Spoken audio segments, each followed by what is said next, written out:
Tarina alkanut kingeistä. Begu koskevat jaettu 2 valtioon. On Kaatisjengi ja Kerman. Kaatisjengin johtaja on Sape ja Kerman johtaja Olde.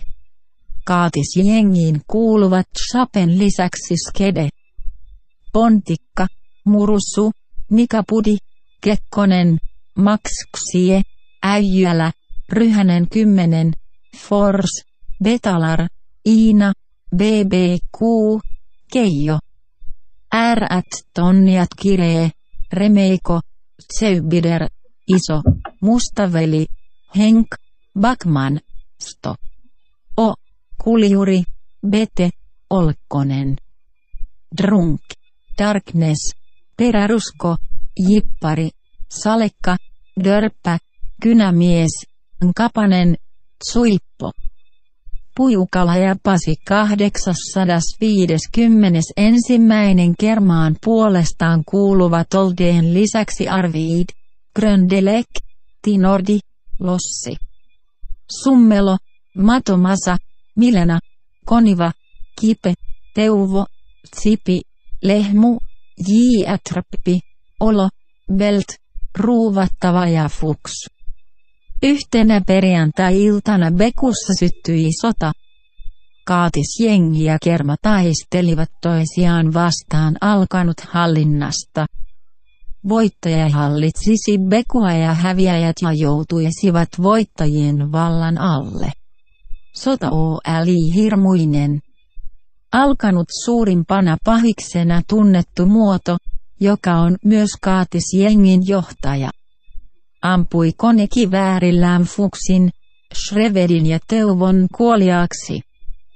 Sapen oikeana kätenä tunnettu Skede seivästi keihäällään Kipen, Konivan ja Matomasan.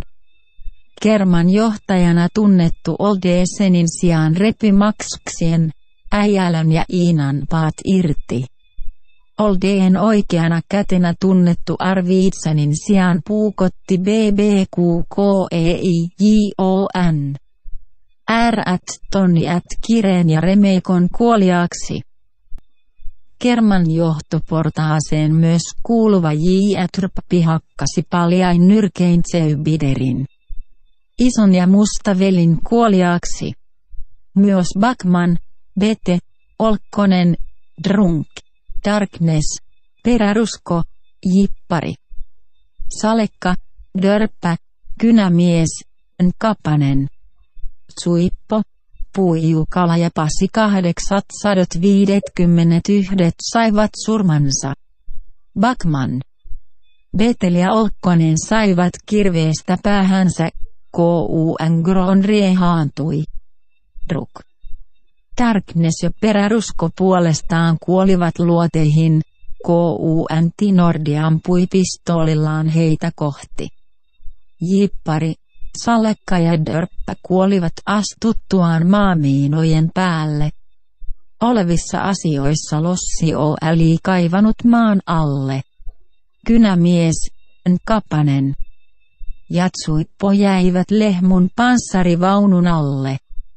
Pujukala ja Pasi 851 kuolivat. KUN Delekin heitti heidän väliinsä granaatin, joka räjähti. Kuolonuhreja tuli paljon, mutta moni myös selvisi hengissä. Kaatisjengin jäseniä kuoli enemmän, mutta heitä oli myös taistelussa alone paljon enemmän kuin Kerman jäseniä. Kaatisjengin jäsenistä hengissä selvisi 12 ja Kerman jäsenistä myös 12. Taistelu ratkesi siihen.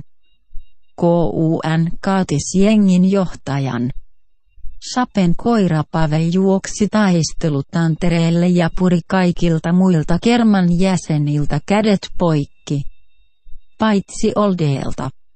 Sape astui esiin ja leikkasi puukolla Oldeen peniksen ja pallit irti. Olde huusi tuskaisesti. Sape sanoi, että henkesi säästyy, mikäli kumarrat minua ja pistät myös muut Kerman jäsenet kumartamaan. Olde suostui ja kumarsi Sapea. Kaikki muut kerman jäsenet tekivät Oldeen käskystä samoin. Taistelu päättyi siis Kaatis-jengin voittoon ja tänäkin päivänä kaikki alkanut kingit kumartavat alkanut diktaattoria.